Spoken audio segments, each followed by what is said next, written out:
Assalamualaikum warahmatullahi wabarakatuh. Perkenalkan, kami dari kelompok 7. Hari ini kami akan mempresentasikan tentang posisi bumi di alam semesta. Tapi sebelum itu, kami akan memperkenalkan diri terlebih dahulu. Yang pertama dari sebelah kiri. Perkenalkan, nama saya Carissa Fitri Harahap dengan NPM 25066400982. Perkenalkan, nama saya Zidane Rasputra Sulaiman dengan NPM 25066400856. Perkenalkan, nama saya Kayla dengan NPM 2506641991. Halo, perkenalkan, nama saya Syarbani Ramadan dengan NPM 250664176. Saya Arza Karim dengan NPM 25066400761. Materi pertama akan dijelaskan oleh Arza Karim. Oke, jadi pertama pembuka singkat dari saya, kenapa geologi dan geofisikawan perlu mempelajari posisi bumi di alam semesta? Dikarenakan sekitar 66 juta tahun lalu terdapat asteroid yang jatuh di bumi, yang dimana sekarang dikenal dengan nama kawah Chicxulub di semenanjung Yucatan di Meksiko, yang kemudian memicu kepunahan massal pada akhir periode Cretaceous atau yang sekarang menjadi dikenal dengan kepunahan dinosaurus. Setelah geologis dan geofisikawan meneliti peristiwa tersebut, didapatkan data dan hasil bahwasannya temukan tersebut memicu perubahan iklim global yang drastis, menyebabkan musim dingin dan menghancurkan sekitar 76% spesies di bumi. Selanjutnya adalah alam semesta secara umum. Alam semesta secara umum merupakan seluruh ruang dan waktu kontinu tempat kita berada dengan energi dan materi yang dimilikinya. Komponen-komponen dari alam semesta terdapat energi gelap. Energi gelap merupakan energi yang menyebabkan ekspansi alam semesta yang semakin cepat. Selanjutnya materi gelap. Materi gelap adalah materi yang tidak memancarkan cahaya sehingga bisa diamati dengan teleskop. Tidak bisa diamati dengan teleskop, tapi ada efek gravitasi yang menyata. Selanjutnya ada baryonic matter. Materi yang dapat diamati secara langsung berupa atom-atom penyusun binatang, planet, gas, debu kosmik, dan makhluk hidup. Dan yang terakhir ada radiasi dan neutron kosmik dalam jumlah kecil, yaitu dengan di bawah 1%, termasuk radiasi latar belakang gelombang mikrokosmik seperti microwave dan neutron kosmik. Kita masuk ke materi tata surya. Pertama-tama, tata surya adalah sistem yang terdiri dari matahari dan semua benda langit yang terikat gravitasinya seperti planet, bulan, asteroid, komet, debu antar planet, dan objek trans-Neptunus. Matahari itu sebagai pusat sistem benda-benda langit yang mengorbit dan mengelilinginya. Struktur tata surya terbagi menjadi 5. Yang pertama adalah matahari. Matahari adalah pusat tata surya yang memegang hampir seluruh massa tata surya, yang menghasilkan cahaya dan panas melalui reaksi fusi nuklir, dan gravitasi matahari membuat planet dan benda langit tetap mengorbit. Yang kedua ada planet. Planet terbagi menjadi 8 planet. Orbit berbentuk elips pada bintang ekliptika. Dibagi menjadi 2 kelompok, yaitu planet dalam atau terestrial dan planet luar atau raksasa gas atau es. Yang ketiga ada planet kerdil atau benda kecil, yang termasuk Pluto, Ceres, Eris, Haumea, Makemake. Belum membersihkan orbitnya, asteroid, dan komet. Dan yang keempat ada medium antar planet, yang terdiri dari angin matahari, partikel debu, dan medan magnet, dan membentuk heliosfer, yaitu gelombang yang melindungi tata surya dari radiasi kosmik. Dan yang kelima, tata surya ini memiliki gerak dan hukum. Yang pertama, hukum Kepler, di mana orbit elips dan kecepatannya berubah sesuai jarak dan matahari, mengikuti gravitasi Newton, dan semua benda saling tarik-menarik. Karakteristik inner dan outer planet. Di sini ada 7 aspek, yaitu komposisi. Kalau planet dalam itu memiliki batu dan logam dan permukaannya padat. Sedangkan planet luar lebih ke gas atau es yang tebal dan intinya kecil di pusat. Yang kedua ada ukuran dan massa. Ukuran dari planet dalam biasanya ukurannya kecil, massanya ringan, dan densitasnya tinggi. Sedangkan planet luar mempunyai ukuran yang sangat besar, massa yang besar, dan densitas yang lebih rendah. Yang ketiga ada orbit dan revolusi. Dekat matahari, periode revolusi cepat 88 sampai 687 hari. Sedangkan planet luar jauh dari matahari, periode revolusi sangat lama, 12 sampai 165 tahun. Yang keempat ada atmosfer. Atmosfer dari planet dalam sangat tipis atau hampir tidak ada, kecuali Venus yang tebal akan CO2. Dan planet luar memiliki atmosfer yang sangat tebal, didominasi H2 dan helium. Dan cuacanya ekstrim, mempunyai badai raksasa. Yang kelima adalah satelit dan cincin. Planet dalam mempunyai sedikit satelit. Bumi hanya 1 dan Mars hanya 2. Dan mereka tidak memiliki cincin. Sedangkan planet luar mempunyai banyak satelit. Jupiter memiliki hampir lebih dari 90 satelit. Dan rata-rata semua planet luar memiliki cincin. Yang keenam ada rotasi. Rotasi dari planet dalam relatif lambat, harinya panjang. Sedangkan rotasi dari planet luar sangat cepat dan harinya pendek. Jupiter hanya memiliki 10 jam. Dan aspek terakhir adalah suhu dan kondisi. Biasanya planet dalam memiliki suhu dan kondisi lebih panas karena dekat dari matahari. Sedangkan planet luar memiliki suhu yang lebih dingin karena jauh dari matahari, tapi bagian dalam planet panas karena tekanan.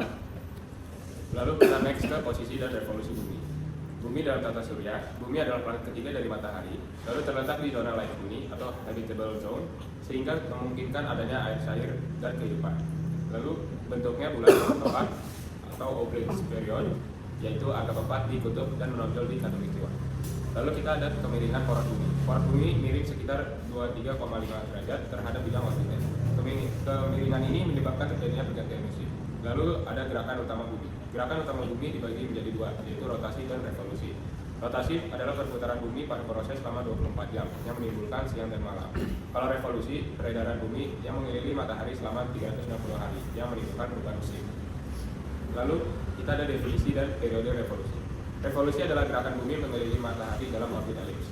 Satu kali revolusi memerlukan waktu 365 hari, 6 jam, 9 menit, dan 10 detik. Kelebihan waktu 6 jam setiap tahun dikumpulkan sehingga tiap 4 tahun bertambah 1 hari, yaitu tahun kehabisan atau 366 hari. Lalu kita ada arah dan akibat revolusi bumi. Arah revolusi bumi adalah berlawanan jarum jam jika dilihat dari kutub utara. Akibat revolusi bumi adalah pergantian musim di belahan utara dan selatan, perbedaan panjang siang dan malam sepanjang tahun, perubahan rasi bintang yang terlihat di langit malam, dan adanya tahun kehabisan sebagai penyesuaian kalender. Lalu ada terakhir posisi penting dalam revolusi bumi, yaitu 21 Maret, equinox Juni, matahari tepat di khatulistiwa siang sama dengan malam. Lalu ada 21 Juni, yaitu solstice Juni, matahari di atas garis balik utara.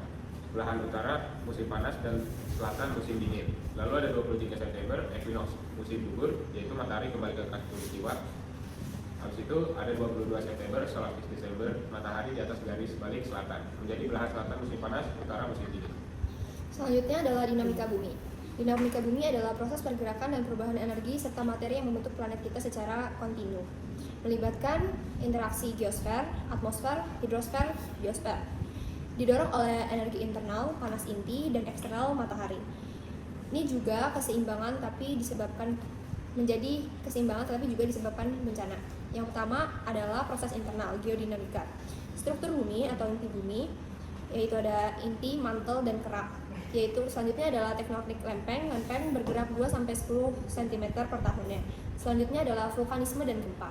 Yang kedua adalah proses eksternal atau dinamika permukaan, yaitu siklus hidrologi, evaporasi, kondensasi, presipitasi dan ulang air dan erosi batuan, erosi dan sedimentasi, dan yang terakhir atmosfer dan iklim. Yang ketiga selanjutnya adalah interaksi dan dampak. Siklus geokimia yaitu daur ulang karbon, nitrogen, fosfor antar sistem mendukung kehidupan di zona layak huni. Yang kedua adalah peran manusia, yaitu emisi CO2 dan percepatan perubahan pemanasan global. Yang terakhir adalah erosi dan sedimentasi. Selanjutnya, zona layak huni di tata surya. Zona layak huni atau habitable zone atau Goldilocks zone adalah rentang jarak orbital dari matahari di mana suhu memungkinkan air cair di permukaan planet. Bumi sebagai contoh idealnya. Konsep ini dari model astrobiologi, mempertimbangkan evolusi matahari yang akan bergeser keluar dalam waktu 1-2 miliar tahun. Faktornya ada beberapa, ada jarak dan orbital suhu, atmosfer, medan magnet, geologi aktif, dan komposisi kimia. Selanjutnya adalah peran atmosfer dan hidrosfer. Atmosfer atau lapisan gas dan hidrosfer, semua yang ada di bumi adalah komponen utama yang saling berinteraksi untuk menjaga keseimbangan iklim dan mendukung kehidupan. Yang pertama adalah peran atmosfer. Peran atmosfer adalah melindungi dari ozon UV. Selanjutnya ada regulasi suhu dan iklim, itu efek rumah kaca untuk menjaga suhu 15 derajat. Terus selanjutnya adalah siklus air dan nutrisi. Yang terakhir adalah dampak manusia. Yang kedua adalah peran hidrosfer. Itu adalah medium hidup seperti air dan yang lain-lainnya. Yang selanjutnya ada regulasi iklim, daya serapnya itu panas dan berlebihan. Terus proses geokimia dan dampak manusia. Yang terakhir adalah geologi sebagai penunjang keberlanjutan kehidupan. Geologi mempelajari proses bumi yang mendukung kehidupan melalui daur ulang nutrisi, regulasi iklim, dan pembentukan habitat. Ini membuat bumi unik di zona layak huni tata surya. Proses geologi itu adalah tektonik lempeng, vulkanisme, erosi dan sedimentasi, dan siklus bumi. Dan dampaknya bagi manusia itu ada positif negatif. Yang positif itu sebagai sumber energi, contohnya geothermal. Terus yang negatifnya adalah penambangan yang membuat tanah jadi rusak. Seperti itu. Oke, yang terakhir penutup. Jadi penutup ini dibagi menjadi dua. Yang pertama posisi bumi dalam tata surya, yang kedua pergerakan dan kondisi bumi. Yang pertama posisi bumi dalam tata surya. Bumi adalah salah satu planet dalam tata surya. Sistem yang terdiri dari matahari, planet-planet dalam yang berbatu, planet-planet yang luar bergas. Lalu bumi menonjol karena memiliki atmosfer, hidrosfer, dan biosfer yang memungkinkan kelanjutan kehidupan. Yang kedua ada pergerakan dan kondisi bumi. Pergerakan, rotasi, dan revolusi bumi menciptakan siang, malam, dan musim. Kemiringan sumbu bumi sangat penting karena memengaruhi iklim. Interaksi gravitasi bumi dan bulan menyebabkan pasang surut. Struktur dalam bumi dari litosfer hingga inti memicu dinamika geologi. Bumi berada di zona layak huni tata surya dengan atmosfer dan hidrosfer yang vital untuk menunjang kehidupan. Ini membuat bumi menjadi planet unik yang layak huni. Sekian presentasi dari kelompok 7, kurang lebihnya mohon maaf. Wassalamualaikum Warahmatullahi wabarakatuh.